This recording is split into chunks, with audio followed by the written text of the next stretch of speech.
This episode has been made possible by our awesome sponsors, Sunsail. Thanks, guys. And Einstein is noted, and a cousin of mine has written a book, for having arrived in Dover by private yacht. Okay. So I maintain that Mansura, the hybrid propulsion vessel, was probably the private yacht that they would have. So there's a personal connection between Belgium and your family. There's the fact that Einstein arrived on private yacht and then stayed with them on their estate in Norfolk. Stayed on your family's estate or your relative's estate in Norfolk. Yes. And there's a boat that would have been capable with owners who had frequently gone across the Channel in the North Sea. Yes, and they could have gone in silently at 3 a.m. Yeah, so the electric propulsion would have made it easier for them to sort of do it quietly. Go without being noticed. Yes.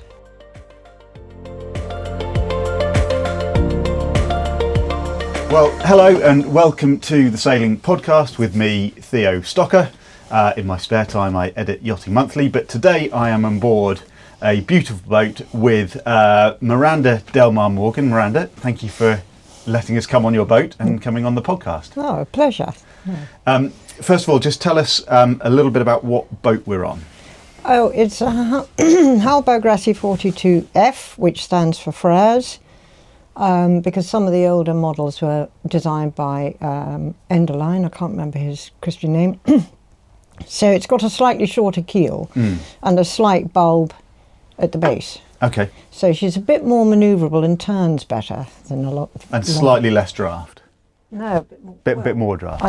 She's 2 metres. Sorry, draft. shorter lengthwise, shorter keel rather than depth. Yeah, and officially 2 metres. Yeah. But I put on 80 metres. Did I hear 80 metres of 10mm chain?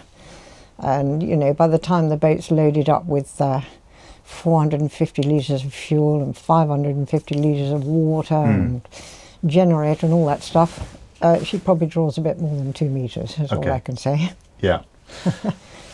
Great. And I thought it would be really nice to have a chat because you've just been on what I think is quite an amazing voyage.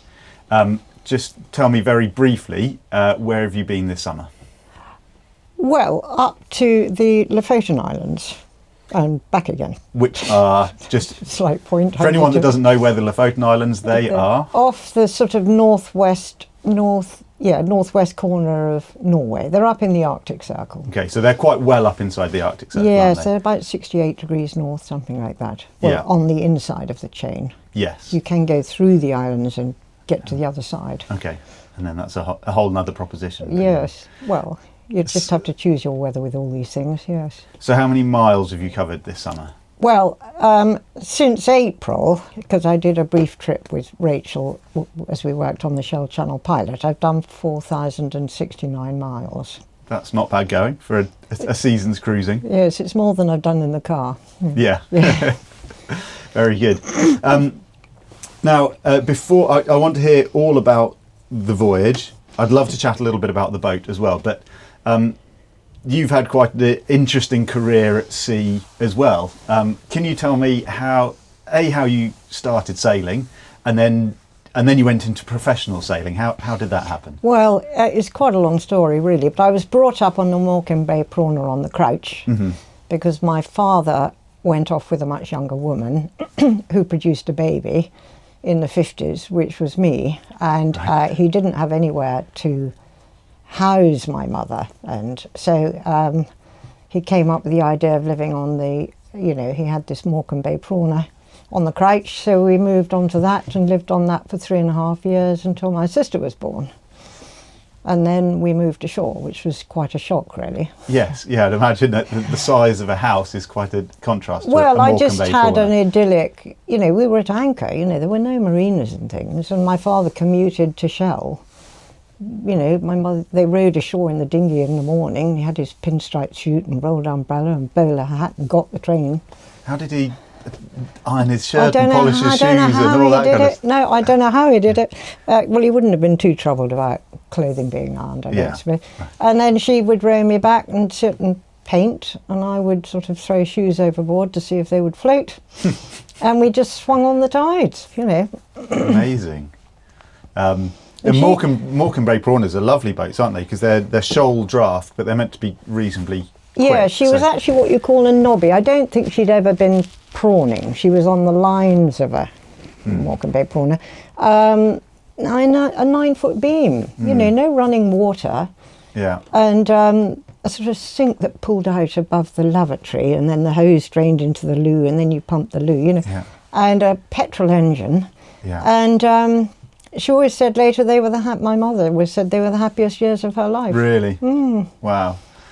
And Morecambe Bay prawners Morecambe Bay, I think, is up in the northwest, isn't it? It's sort of north of Wales and northwest England. Yes. So I know. And quite a way for that boat to have and come. then he found her here at the Elephant Boatyard in the mud. Yep. And, you know, being sort of a modern man, took off the gaff rig or what was left of it. She was in a state of decay and put on a Bermudan rig, really. And once upon a time, she must have had a bowsprit. She was subsequently bought by a chap called Gail Hurd in Essex, who completely restored her. And I think she's back up in Liverpool somewhere. I haven't. Yeah, been there's quite an reunited. active association for Yes. Morecambe Bay prawns. It's Yes. quite fun. Maybe that's another story for us to do another time. Yes. That's one of the things I love about having these conversations on the podcast is there are so many stories, and I'm aware today that there are a lot of stories that we have. But I'd asked you, so you grew up or early years on board a Morecambe Bay prawner. What happened after that? Well, my father wrote pilotages of the French, Dutch and Belgian coasts, actually. So we were always going back and forth to France and Holland. Well, my mother was very unwell when I was an adolescent, and my father had a terrible stroke when I was 12, and he was already 22 years older than my mother. So he died when I just turned 20. My mother had terrible depression. And basically I ran away to sea. I found a job in the back of Yachting Monthly. Got interviewed at the Ritz Hotel. It was for cooking in the Caribbean. Yeah. And I got the job. And so off I went. And I'd done some, you know, I'd gone on crew lists and I'd done some racing with a few people. And, you know, I just fell in love with life. I've always been very comfortable living on a boat and on the water. Yeah, unsurprisingly. Which is why this chap said he employed me, because he thought of all the people he'd interviewed, women, girls, I was the one he thought he could probably live with. So that was in the Virgin Islands. I didn't really enjoy the Virgin Islands, and I jumped on a ferry cement schooner and went down to Antigua and was overwhelmed, really, because I hadn't got any A-levels, I hadn't been to university, so I'd never really mixed with a lot of young people. I'd had all this responsibility of running my parents' home, and the whole business of my father dying and my mother being in and out of mental institutions and things. So that was all very difficult. Anyway, I just found a fantastic life and found that I was good at it. Yeah. Firstly by cooking, but I really wanted to skipper the boats. Yeah, I mean, you're a sailor. Were you sort of cooking sort of by accident, but you were there for the sailing? The cooking was just a vehicle, really, wasn't it? You know? Yes. Yeah. And it was very difficult getting skippering jobs as a young woman. You know? Yes. So I was always much cheaper than the men. Right. You know. I brought drumbeat back from Antigua one year, you know, the Max Aitken boat. And, you never want to get off a boat. If you're on one boat, you want to stay on it until you get on another. You don't want to end up on shore and let the fleet sail without you. Yeah, it's much harder to get back onto it is, the next yeah. job. And then. if you're seen on a boat, you know, people can see for what you are. You know. So I just sort of managed to turn it into a career, really. Yeah. So I spent about 10 years up and down the east coast of the States and doing transatlantics and things. Yeah. Sometimes I look back. I mean, I did one transatlantic on an 8-metre. Yeah, quite small. Beautiful boat. Well, I think it was about 48 feet long. Oh, okay, It was very slender, but it Yeah. just sailed like a dream. I look back and think, did I really do a transatlantic on an 8-metre? Yeah. You know, I mean, I have got the photographs to prove it, but you look back at your life and think, would I still do that? But the boat never gave us a bad moment, you know. We did do 10 knots under bare poles, you know, Yes. it's called, Yeah. crouching in the cockpit, you know. Yeah. And then more recently, I think you've written some pilot books, you've written some books for reads. Well, yes, there's Reed's little handbook of maritime flags. That's There we one. go. There you go. Yes, and I also did this work on. For a long time, I was the Just editor pulling of some books off the shelf if you're listening to this. Reed's Marine Distance Tables. Yep. And I had a chap in the village who was a retired fleet navigator. So he and I did it together. And we had enormous fun doing these and thinking about what to add to them. And we put the Northwest Passage in and spent a lot of time. So then you're effectively working out the navigation route that you would take and then how many sea miles that is. Is that Yes, correct? yeah. And working up the distances was quite tricky. And then one year, I think it was the last one I did actually, we put the Northwest Passage in. So we had to try and decide which routes. I think we put two of them in. And Roger then died. We'd done this several editions. And I didn't really enjoy doing it without him because we'd had so much fun together. Yeah. So I don't do that one anymore, but I still do the flag book. The flag handbook. Yeah. And then, so you've done your writing. You do a little bit of writing for Yachting Monthly now and again. Just,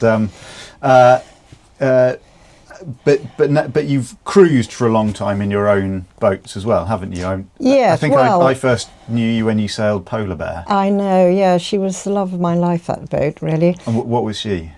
She was a 3/4 tonner, designed by Holman and Pye, triple skin mahogany, built by McGruer's. And Edward fell in love with her, my husband, because she was cheap. I fell in love with her because she just felt very home-like to me because she was timber. And she was warmer to live on and quieter. You know, they don't sweat so much. I'm a bit of a wooden boat purist, really. Yeah. They don't sweat and they are quieter. The hull isn't so noisy, you know. And she drew 6 foot. She had quite a draft for a small boat, and when she sailed like a meter boat, absolutely beautifully, and I do miss her. Yes. You know, yeah. I try and get. You've never quite found a boat to replace it. No, not really. I mean, the Naiad 390 that sailed very well. This boat. That was Polonia. Yes. Yes. But Edward wanted 2 heads, and Edward would never let me have anybody on the boat. Yeah. He'd be quite shocked to learn that I've had 16 people on this boat this summer. Yeah. So that was quite difficult, and then always said, oh, well, if we had a boat with 2 heads, maybe I'd let another couple come. I don't think he would have done, actually, but anyway, that's what he said. So we ended up with this Hallberg-Rassy. So you went from, you sold Polar Bear. Yes. Because she was... After 20 years. After 20 years. And that's the one that you did all of your family cruising in. Yes, and you went to Poland in that. Yes, we did quite well for a small boat, really, all the way to Gdansk and back again. Yes. Yeah. Round the Biscay Rim and into the Rears. We went out to St Kilda on her. You know, so all around Northern Europe, that's sort of all of Northern Europe, I don't think I could have, Edward would never have handled a transatlantic, actually. No. No, so he wasn't a sailor. He was much more of a sort of a man of the earth. Well, he was a landscape gardener and a very fine plantsman. And came from a farming family in Fife, so his feet were firmly rooted in the soil. It was a miracle, really. I got him to agree to do all this sailing. Yeah. And I had profound depression. When I married Edward, I'd been at sea for 10 years.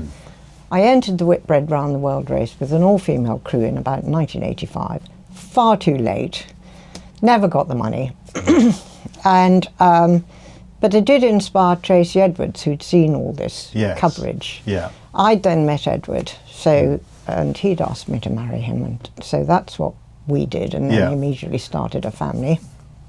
And Tracey Edwards entered it the next time. Yes. And she did get the money and was much more successful than I was. Yeah. But anyway, yes, and I had terrible depression and was lonely. You know, I hadn't got friends in England. And suddenly I had You'd been at sea for 10 years. Yes, and I had small children at home. And I was very lucky and was introduced to a psychoanalyst who really saved me. And he gave all our lives back. Because when you've got depression, actually, it's not just you. The whole family is affected. And it's very expensive in a way because you're not fit to work. You know, you can't. I could hardly get out of bed to get the girls to school in the morning. Yeah. I was doing bed Really and breakfast. debilitating. Yeah, it was really difficult. Anyway, after some sessions, I did see this chap for some time. He completely gave me back my life, and he said, well, this is all very nice.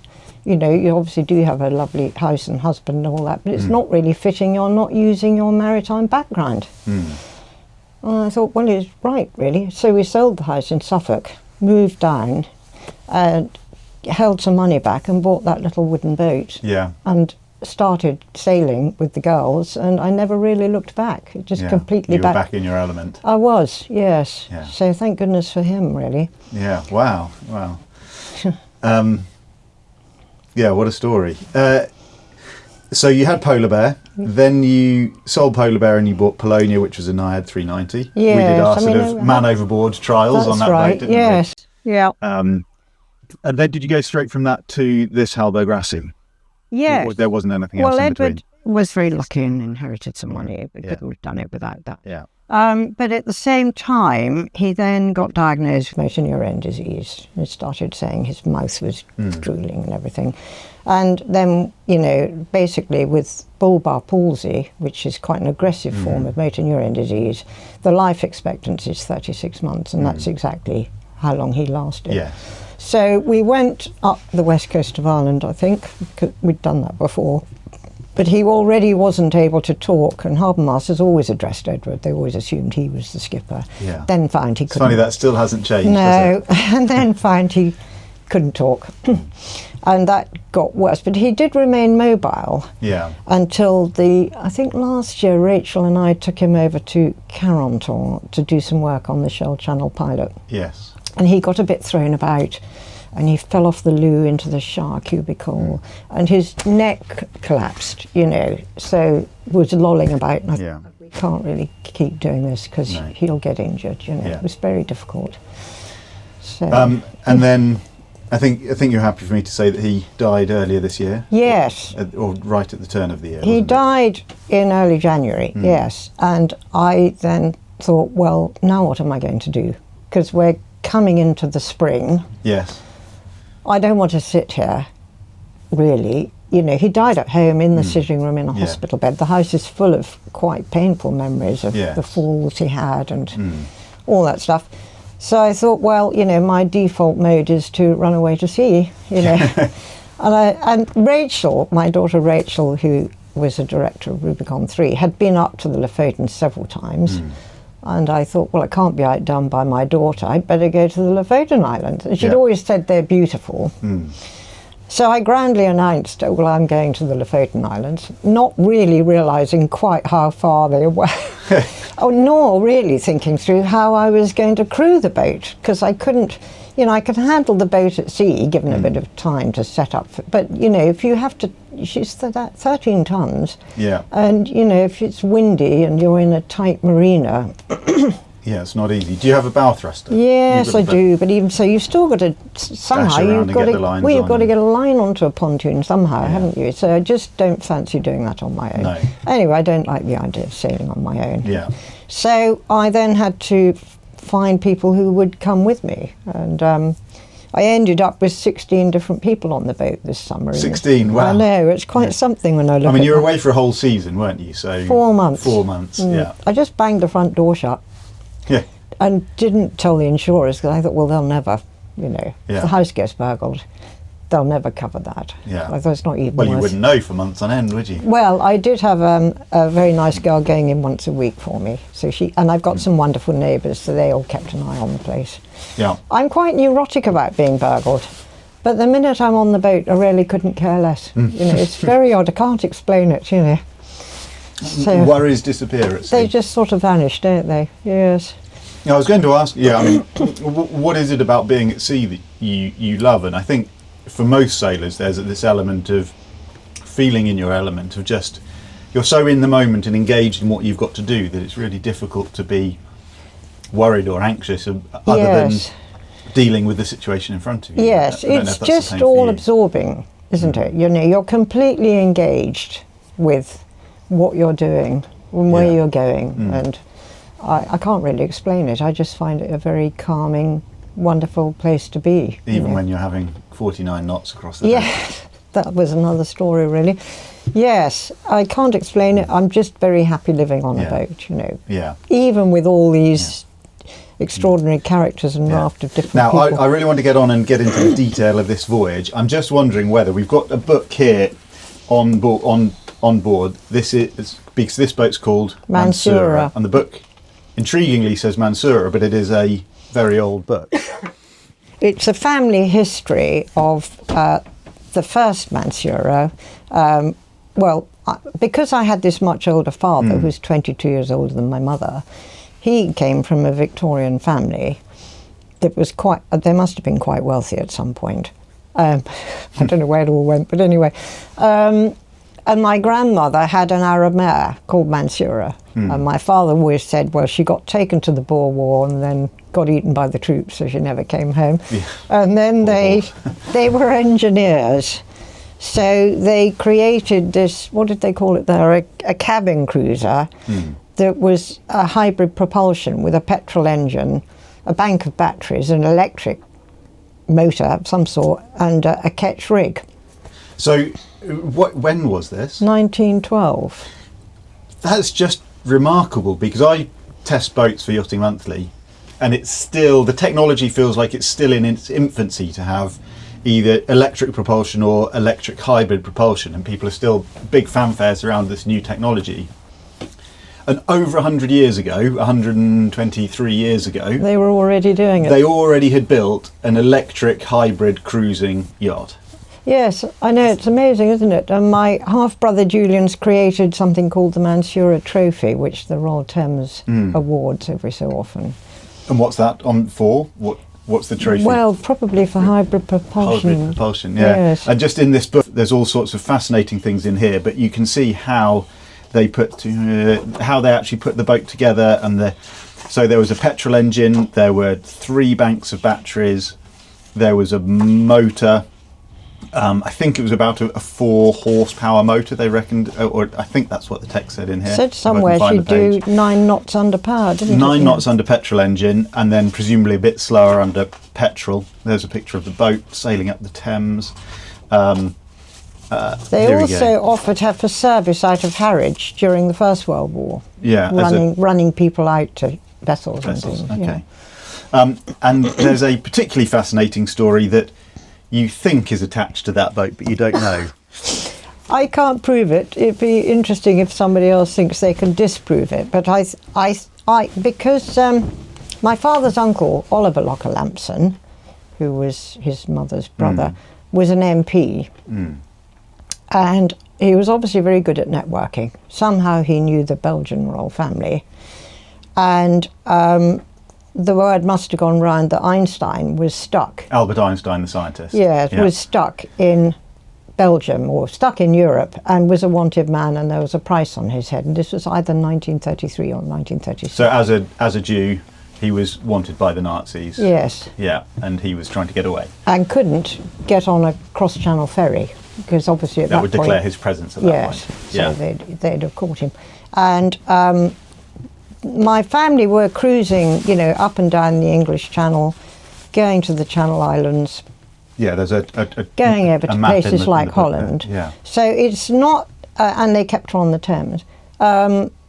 It's perfectly feasible that and Einstein is noted, and Cousin Bynes written a book, for having arrived in Dover by private yacht.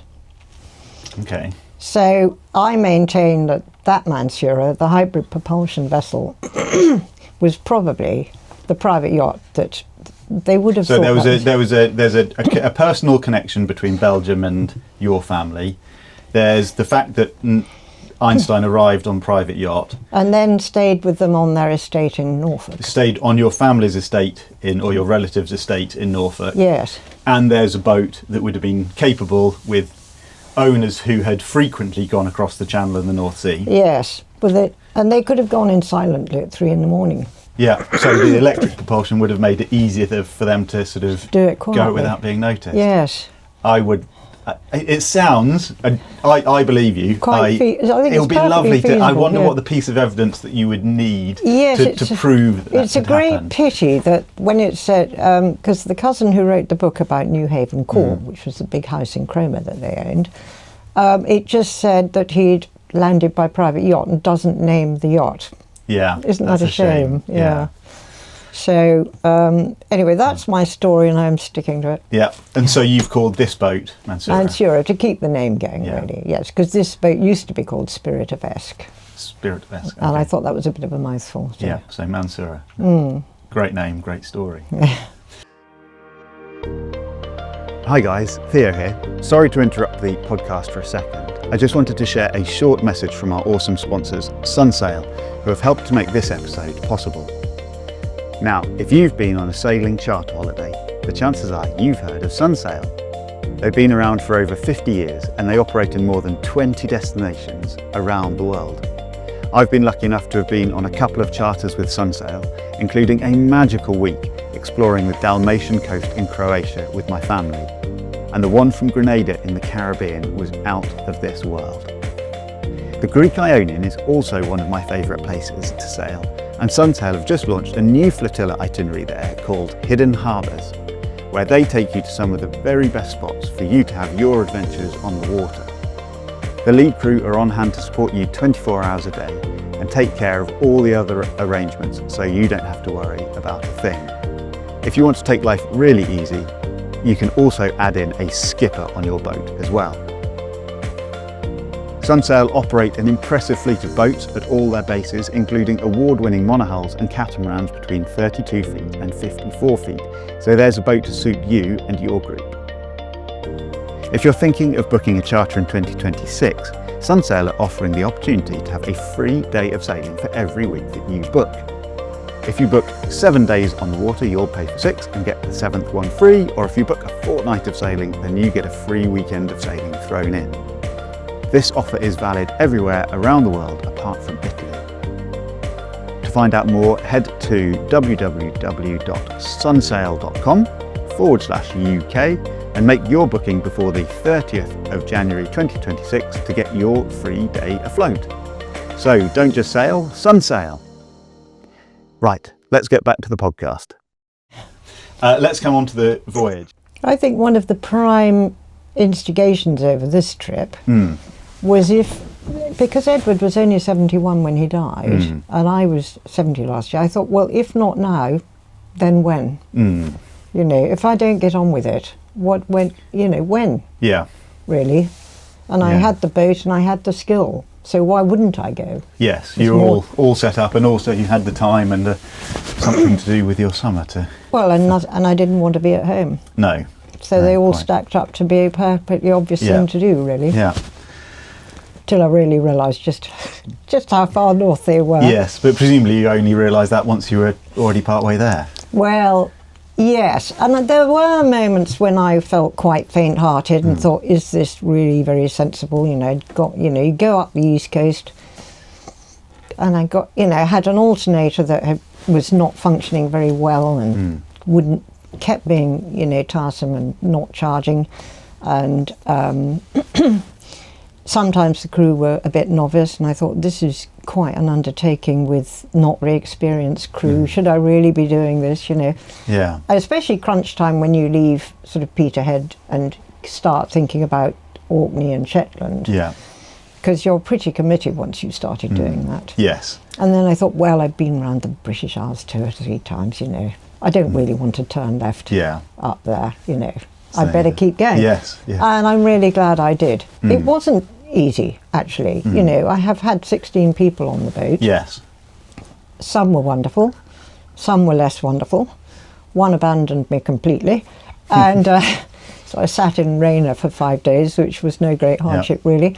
And one got thrown off. But One got evicted, bad we'll, behaviour. We'll move on from that. I've never ever, Not for a never public put podcast. anybody. Maybe. Yeah. Anyway, let's gloss over that one. And some really wonderful people, but they didn't all have the time. They'd get really good after about 8 or 9 days. Yes. They'd know how the boat worked, and on day 12 they'd say, "Well, I'm terribly sorry, but I've got to be back at work I've had my 2 next week." holiday. Yes, yeah.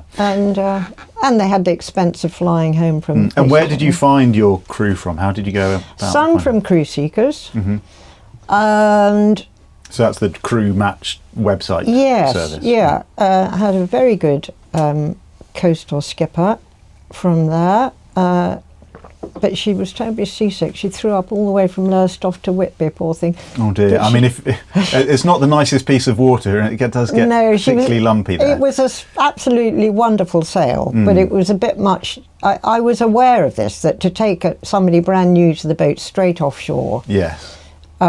is a bit unfair on them. Yeah. But because of the geography of where she joined and where we were going, there wasn't any choice. And actually, it was a wonderful sail. No, for a deep draft boat, there isn't a lot of shelter around Norfolk, or you've got to go a long way into the Wash or up the Humber to find. Well, yeah, coming down, I was trying to get from Whitby back to Lowestoft, and I had to go into the Humber, and that was a whole other story of its own. Yeah. She did recover. She stuck it out and she recovered, but she went home from Peterhead, I think. So there was all this coming and going of different crew, Yeah, which is quite disruptive, particularly if you've only got one or two other. It's not like you've got 8 people on the boat. No, and the numbers worked better with 3 or 4 people. The dynamic, and also it was a help if there was an overlap. Because one would introduce the other before the other one got off. And then you're not having to teach everybody everything. All the time. Yeah. And also that lifts up and makes a very nice bunk. So that's the starboard berth in the saloon. Yeah, so if there were 3 of us, I was back aft, somebody had the forecastle to themselves, and the third person was in here. Yeah. And there are 2 heads, so it's very civilised. Yes. Yeah. Living, really. Yeah, because you've got an aft cabin boat, so you've got your own sort of private world. I think once or twice we were 4, and then at one point Arabella had to share the aft cabin with me. That's your daughter? Yes. Yeah. She says I snore, so she soon got out of there. One way to have your space to yourself. It is, yeah. And what route did you take? So you started from here, we're on the Hamble River. Yes. Well, first stop was Gosport, and then Benny Mallet and I, and maybe Richard from Deacons, one of the berthing staff from Deacons came. Okay. We went to Arundel Jail because Arabella's a saxophonist and was playing, and I was going to tie up in Littlehampton, and it just looked like we were going to be too late. And Benny said, "Look, we'd better get a train," which was absolutely right. So we jumped on a train and got to Arundel Jail for this gig. Anyway, we carried on day sailing, and which is quite hard work actually. Day sailing, because you're always going in, tying up. Yeah, stopping and starting is the hardest bit of that's very hard sailing. Work, Another time, as long as I'm certain of the crew, I just keep going. And so, Ramsgate probably. Yeah, and going along that bit of the channel, if you time the tides right, you sort of ride the tide east, and then you catch the new ebb from up the North Sea. I think Dungeness is the sort of the watershed, and once you get past you pick up the new wave and it takes you up the North Sea. Yes, if you can time it right. If you can. I must have stopped in Ramsgate, I can't remember now. And then and the Orwell River. Yes. And I had a party. I went into Ipswich Docks because, of course, I used to live in Suffolk. So I've got quite a lot of friends there. Okay. So various people, we went up the river and had a party. A social call. Yes. Yeah. And then on up to Whitby and on up to Shetland. That's a lovely little harbour, isn't it? Yeah, it's quite shallow. There is I think we just sat on the waiting pontoon outside. Yes, rather than going under the bridge. Yes. Yeah. And then carried on because we were on a mission to keep going, really. And at Lowestoft, I had to send the alternator home. The alternator came back down here to be repaired. and then it rejoined me in Peterhead. So that was one of my doubts, I Yes. thought, well, sometimes the crew were a bit novice. I've got an alternator not working. Is this a good idea? Yeah. But I mean, there is a generator on the boat, and I've got solar Okay. panel. So you've got a bit of backup. Yes, I thought I'd better just keep going and hope for the best, really. And in Norway, actually, there are pontoons dotted around all over the place. They call them marinas. They're not really marinas, they're just single a pontoon, but there's water and power. Yeah. So, and you pay by this app called Go Marina. Oh, that's good. So you don't ever meet a harbour master. And presumably a bit cheaper than marinas in the UK. They are cheaper. So the food's even more. in Norway. Yeah. Yeah, the food costs more, but the marinas are cheaper. There you go. UK marina operators. Yes. It's expensive. Yeah. I know it's quite depressing coming back and paying 60 quid a night to tie up. Yes, it is. 70 quid. It's prohibitive, really. Yeah. Up in. So Whitby, Eyemouth was on the way back. We'll come back onto that. Yes, and then Whitby, up to Peterhead. Did you go from Peterhead. Whitby to Peterhead? No, probably stopped at Berwick. Okay, yeah. Berwick upon Tweed. Then did I go into Wick? I might have done. Can't remember offhand. No, quite a few stops you've had along the way. Yes, and then up to. I don't think I went into Kirkwall on the way up, but must have gone up to Lerwick. Yes. And of course, by now you've got long, beautiful, long summer nights. It doesn't really get dark. Yeah. So that's rather wonderful, actually. That makes it very much easier. Yes. I mean, and going across from Lowestoft. So the Midsummer's Day, the Simmer Dim, was that on the way back? No, that was on the way up. Okay, yeah. Yes. I was a bit late getting off, really. And and then we hung a right and went to Bergen, and that was an absolutely ghastly, dead downwind trip. So from Shetland? From Lerwick. From Lerwick. To Bergen, because that's about 190 miles. So it's one of the it's shorter. not too far, yeah. Yes, it's one of the crossing shortest crossings, yeah. I mean, another time I would probably go for Ålesund, because then you get round that headland Stat, which is a bit of a nightmare to get round. Yes, now you were showing me the chart for that. I think that was on your iPad. Yes. But so when you look at Norway, effectively you've got sort of a bulbous bit at the bottom with a north-south coastline, and then there's a corner and it goes northwest southeast after that. Yes. And Stat is sort of that corner between those two with angles. quite a big peninsula. Yeah. And it kicks up very big swells. And apparently they're going to dig a tunnel through at the foot of Stat, Yeah. which is about a mile long, and it's going to have a 50-metre clearance Wow. for all shipping to go through. So and that's for the cruise ships. Well, I presume they're not doing it for the yachtsmen. I mean, No. they've obviously got a vested interest, because Yes. they've got all these Hurtigruten ferries and things. Yeah. Anyway, it's going to have a 50-metre clearance. Well, probably a bit of Norwegian engineering. They've got the funding for it, yes. Yeah. So Wow. that'll be really quite amazing. Yeah. Anyway, So if you Bergen, went direct to yeah. Ålesund, you'd get past You that. stay offshore before you head into the coast. And Yes, Bergen gets 265 days of rain a year. wow. Okay. So we had a very wet passage, very lumpy. I just had the headsail up, and I should have poled it out, I think, But the trouble is, by the time you've decided to pole out your headsail, you've got quite a big sea heaving around, and it's quite a hassle getting a big pole set up, and sometimes it's safer not to put people on the foredeck to do that. Yes. Yeah. So you just have to go along with what you've got. And Bergen and Ålesund, they're lovely towns, aren't they? I think. Yes, beautiful. I mean, Bergen was, because they were all timber originally. Bergen had terrible fires, but there is a section which is still original and absolutely beautiful. But then after the fire, they rebuilt it. I think you said they built it in Art Deco that's style. Ålesund. They rebuilt. Oh, that's Ålesund. Yes, Okay. but Bergen, we didn't actually stay in the town. There are various other marinas, because the town itself is very noisy. Sorry, just having some of your lovely fruitcake. Oh, Thank you. yes. It's noisy, and it's not geared up for yachts, but there are marinas outside town, and you can get in on a train and a bus, so that's a slightly better way to do Bergen. And of course it's got good airline connections, so that's where That's a good crew change place Richard then. got off in Bergen, yeah. And Benny and I took the boat to Ålesund double-handed. Then Benny went home from there, and my daughter Arabella and a chap called Charlie came out, and they're both absolutely wonderful sailors. So then we went straight up to Bodo. Okay, yeah. And got the miles in. Yes, so you went offshore for that bit rather than, because you can go, I think once you're around that corner, you can basically stick inside the islands all the way up the coast, can't you? And on the way down, that is what I did. And there's this infamous stop plane passage inside the Hustavika, which I'll have to show you on the chart later. But that's quite daunting. It is marked. But, you know, on the chart, you think, oh, yes, that's a nice big mark. And actually, it's just a metal stick like half a scaffold pole. Yeah. Not even with a top mark necessarily. Yeah. And if you get the wrong side of that, well, you're going to pile into a rock.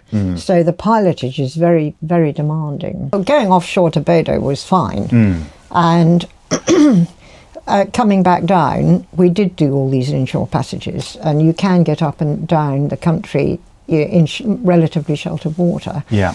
The stop plane passage is quite something. Do you want to talk about that one now? Yes, go on then. Yeah. Well, it's got a massive reef, huge reef outside, and it is very well marked as long as you know where you are and you've got the right mark. Yeah.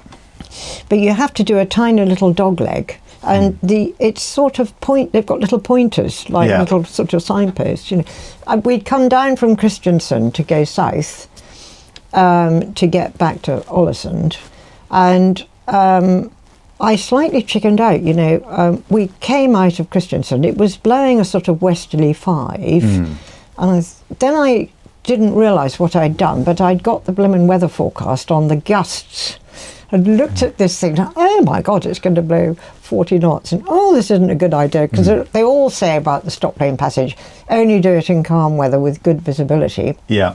We had tremendous squalls and a good westerly 5, and at one point I stopped the boat and said I've got Matilda and Robert on board at that point, I don't think this is a good idea, I think we'll have to go back to Christiansand. Well, we were all crestfallen at that idea, and then I realised that actually I'd got the thing on the gusts and not the normal forecast, and also to carry on outside westerly would have been to go straight into it. And also the turbocharger wasn't working, so I couldn't run it over 2,300 RPM. Right.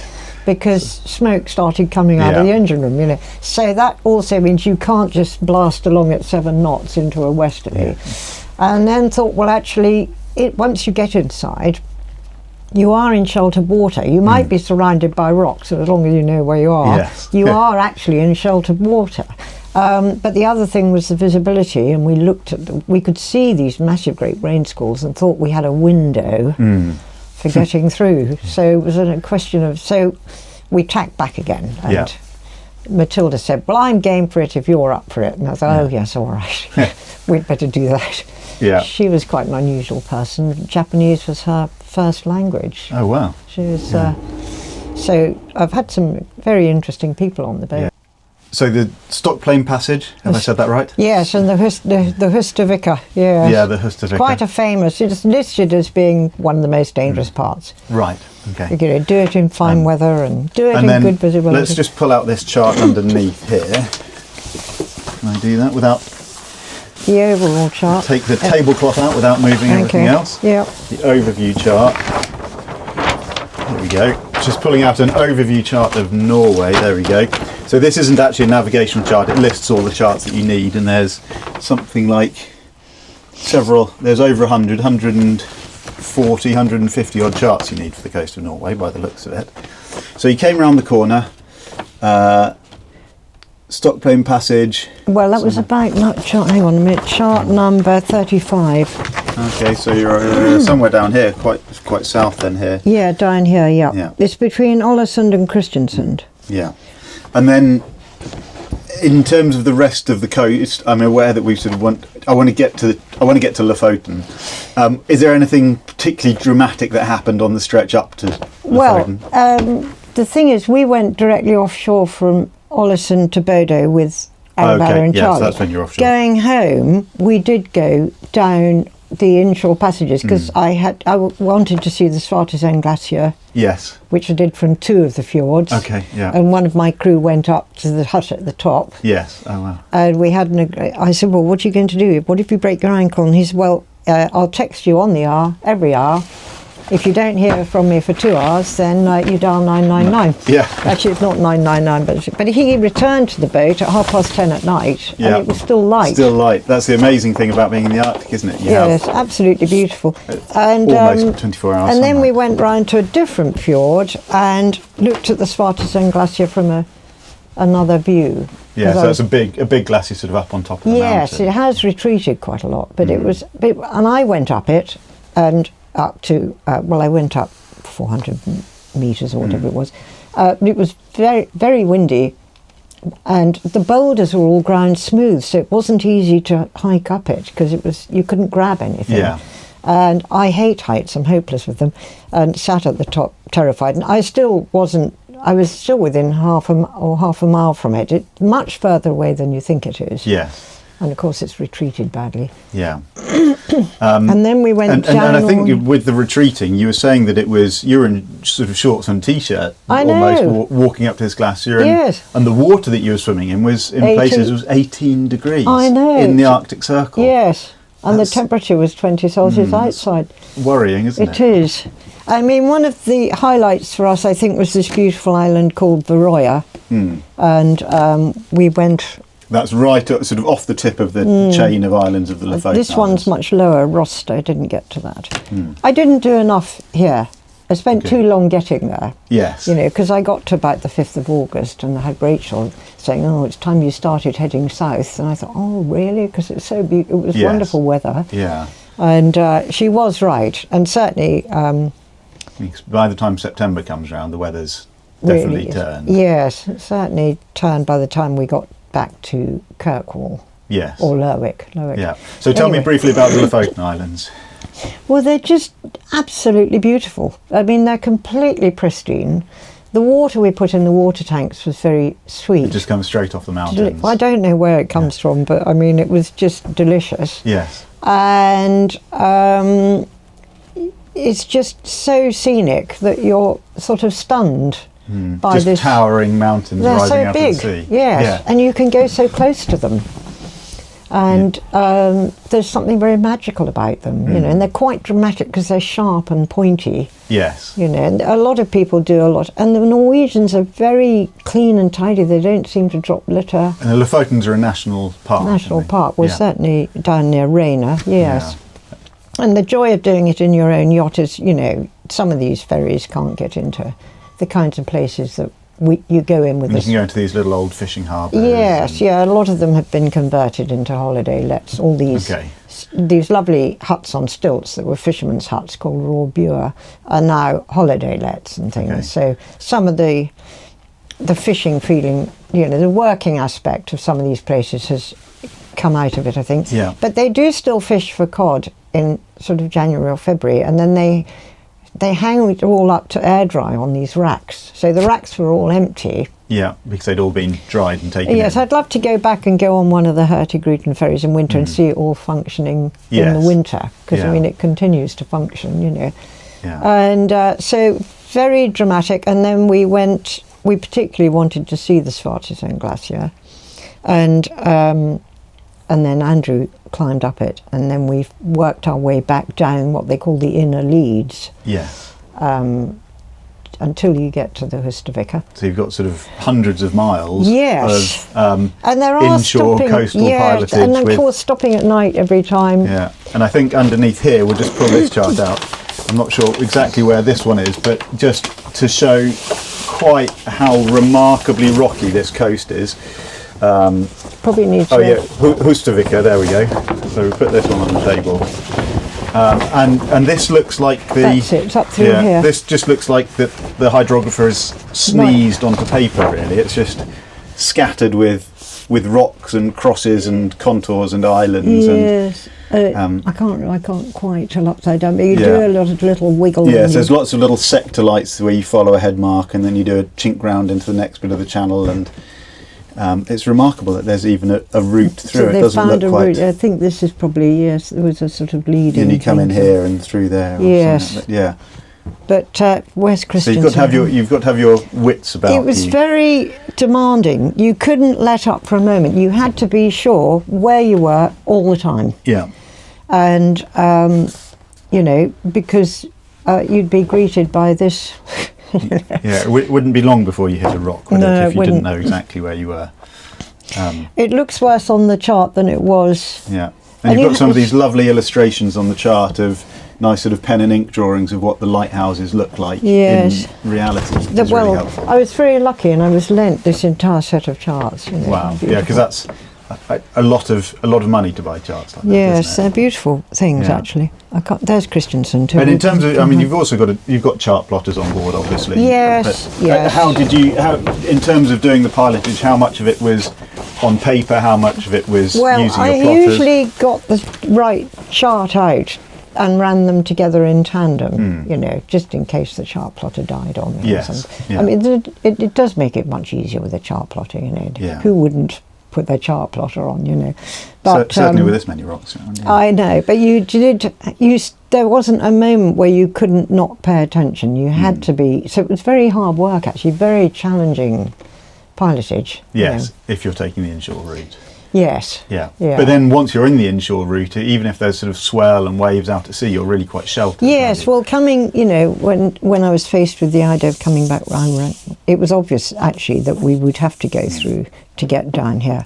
Yeah. And so there were moments where you had to, you know, so if once we were around here, you know, there was more sea, and then you'd go back in here and you'd be sheltered again, Yes. you know.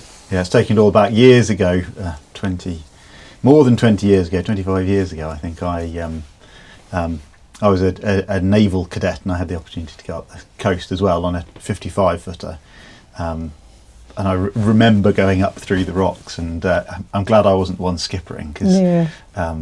but it's such a beautiful coastline, Yes. and these constantly accompanied by the mountains sort of inshore, and Yeah, well, and the the fjords backdrop and- is fantastic, and you know, I always engage the crew. I always think it's quite a good, you know, if somebody else is on the case as well, that's marvellous. Yeah. You know, so I always engage them, and they said, certainly Matilda said it was quite unusual to be involved in the pilotage Okay. to such a degree, because Yeah. people are a bit protective about it. Yes, I mean, if you're coming in and out of a river in the UK, it's only half an hour of pilotage or something. But if you're doing hundreds of miles of pilotage, then Well, they definitely loved need- it. I think yeah. they loved the involvement. Yeah. You know, why Yeah. wouldn't I involve them? Yeah. You know, I mean, I can have sort of dozy moments and misread Yeah. something. You know, a couple of times I was saved by the crew. I think actually, you know. Yeah, very good. Let's talk about the way home. How was the trip home? Well, you were coming back slightly late in the season. Yes, it didn't seem when I left, and I didn't really want to go all the way to Bergen. You know, you've got the hassle of clearing out, and I wanted to do it from Ålesund, and well, they agreed. They said I could have 48 hours. So I cleared out in Ålesund and said, right, well, I'm going to go round Stat. I'm going to stop at this place called, oh God, what is it called? Floro? I can't remember. It's an island. And I'll leave from there by Monday morning. Is that all right with you? And they said yes. And that was wonderful. It meant I didn't have to go all the way back to Bergen. Yes. So we left from this island, which now escapes me. Can't remember what it's called. And went to Lerwick. It was quite rough, actually. It was quite a rough passage. I can't remember why. It was Yeah. quite windy, and but the boat went spanking along very nicely. She's quite a heavy boat, you know, 13 tons before I've loaded her up with all the stuff I've loaded her up with, and she kind of needs it actually to get going. But getting down from Lerwick, there were endless southwest. Well, southwest is all right, but in the forecast they kept saying veering or backing southerly. Yes. So in Whitby, this And is that's straight on the nose then as you're coming down the North Sea. yes. Well, you can get down. It's certainly in a southwest you're all right, but if it starts going southerly, it becomes much more difficult. So you have to sort of seize your moments. And down the east coast, you've got various tidal, Berwick upon Tweed's got a sandbar, for instance.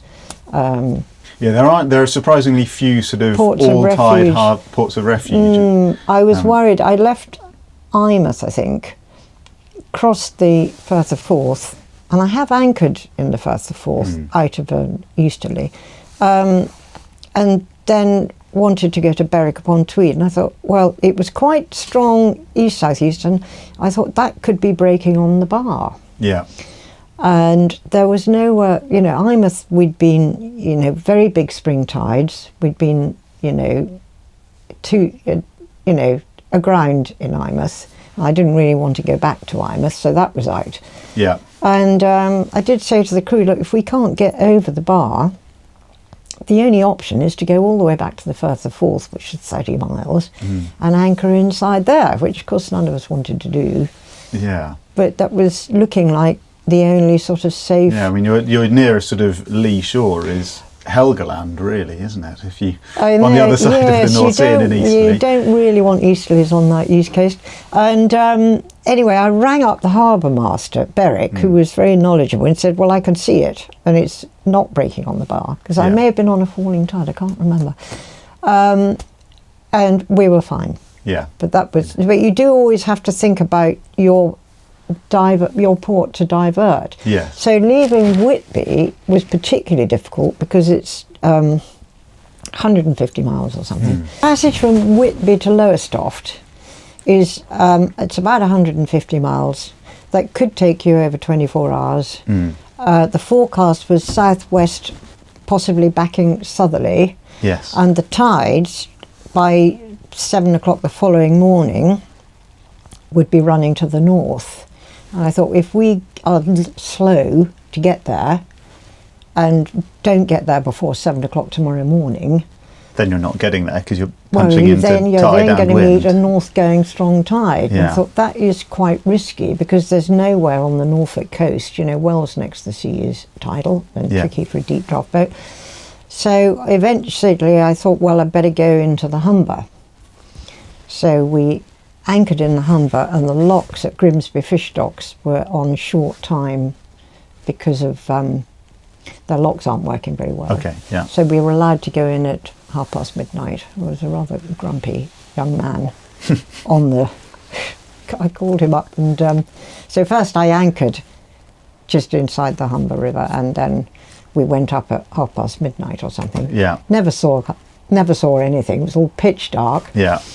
So it can be a fairly fierce piece of water as well, can't it? And very busy. They don't really want you in there. They've got all this commercial shipping. Yeah. It didn't take a great deal off the journey, but the idea was to shorten the time frame for getting to Lowestoft. Yeah. And so I think we might have had 2 nights in Grimsby Fish Dock. Then had to leave at 3:30 in the morning because that's when we could get out again. Yes. So we never saw it again. It was all pitch dark.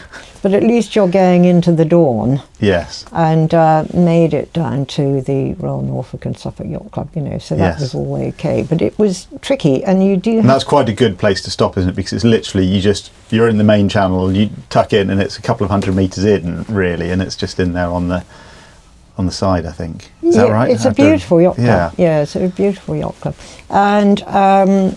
So it is all about the timing. So having a favourable forecast for a long enough window, and sometimes they'll say a 6, but they'll mention it because it's somewhere occurring in that sea area, but it might not really be exactly where you are. Yes. There's an element of judgment you've got to make about, well, are we going to get a 6, or is it going to go southerly on us? And are we going to make it before the tide turns, and all that stuff? So that's all quite hard work. Quite a lot of moving variables. Yes, and you have to be prepared to go along with it, really. Yes. The weather's in charge of all this. Yeah.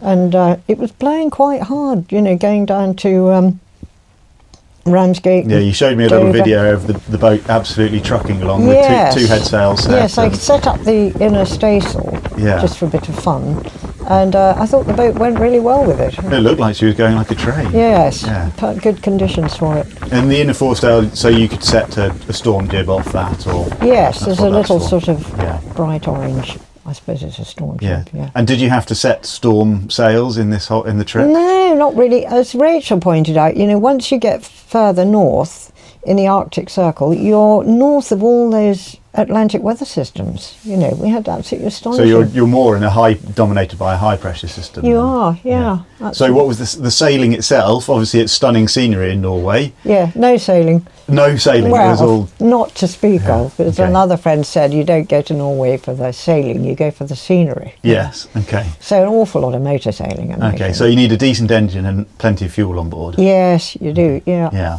Yeah.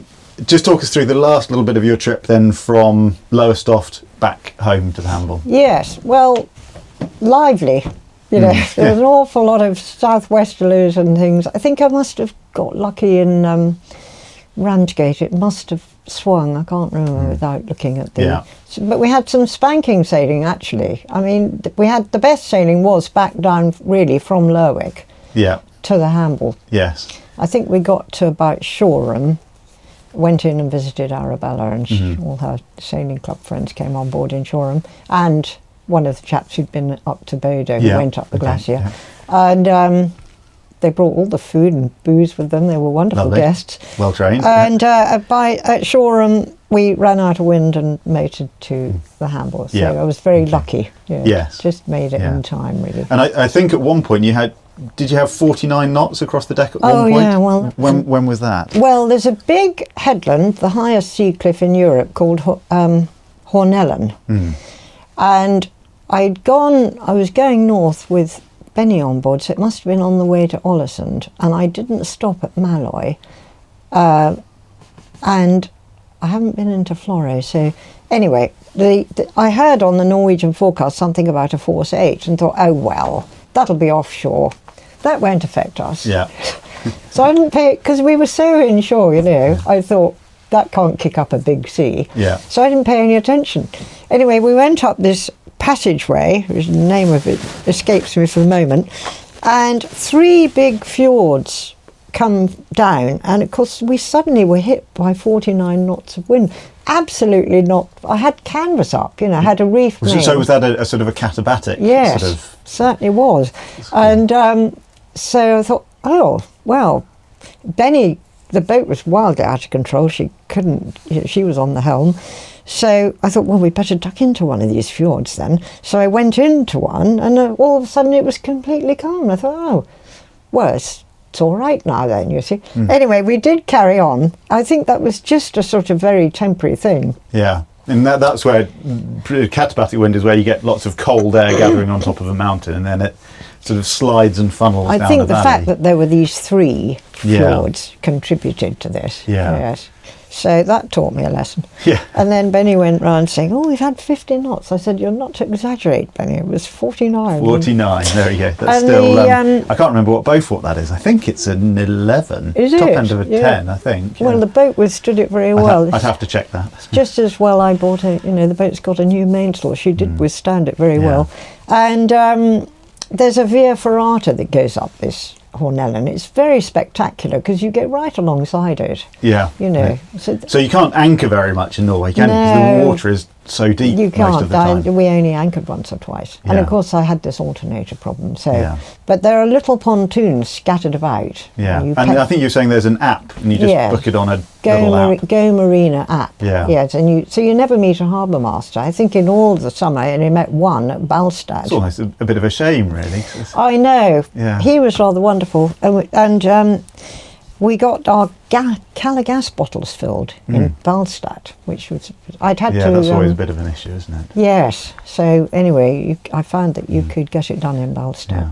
And I think, and you said that you had a couple of other apps as well, or websites that you were looking at for swell forecasts as well as wind forecasts. I'd have to look that up. Barents, wasn't it? Barents.no. Yes. That showed you the swell around Stat, the headland. Yeah. Yes. Yeah. And there's a Norwegian weather forecast app. Do you want me to look it up? No, that's all right. That's all right. Yes. Yeah, Something.no. Can't remember what it is. So those are the main sources of information, really. Very good. And now you're back after 4 months away. How is it being home? Well, I've been very busy because so much has been neglected at home. that I haven't had time to really think about it. Yeah. You know. Good. Yes, I don't quite know what I'll do next No. year. I was going to idea ask you what's next. Yeah, good question. No idea. No. I have to wait and see. Will that have to be something even bigger now? Yes, well, I'd like to go back to the Caribbean. I've never got back there since I Yeah. married, because I was married to Edward for 38 years. Yes. So Well, this boat's more than up to the she getting across is, there. yeah, so- she's the right boat to do all this kind Yeah. of thing in. Yeah. Yeah, well, I may as well do it. I do feel a bit stuck because I don't feel really I can take her out on the Solent on my own. You know, it's too much hassle trying to get the boat tied up. Yeah, it's quite a big boat. And Matilda, the one who spoke fluent Japanese, said, "Oh, I'll come out with you at the weekend." I thought, I don't really like going out at the weekend. You know, I'd rather be out there in the you middle want of to the do sort week. of, yes, okay. Yeah, So, too busy. Too busy at the weekend. Well, yes. Yeah, And we've just had some beautiful weather. yeah, it's been stunning. I hasn't it? know. Yeah. Well, shame I've missed that. Yeah. Good. Well, that's probably, we should wrap it up there. I have no idea how long we've been talking for, but it's been. I've loved hearing about the boat, about the original Mansura, and it makes me want to go back to Norway and go and sail it again. It's such an amazing place to go, and it's not that far away. I mean, it's 4,000 miles, but it still sort of feels like just a quick hop across the North Sea. Yes, I mean, I think you want to get your crew lined up and keep going. Yes. Okay. That's your tip, and go up and then explore once you're there. Yes, you can spend too long getting there. Yeah. You know, really, Yeah. you want to be up there. You know. Good. Well, thank you very much for sharing not just this story, but all of the stories you've shared today. I really appreciate Yeah, it. it's Thank been you. great. Thank Yeah. you.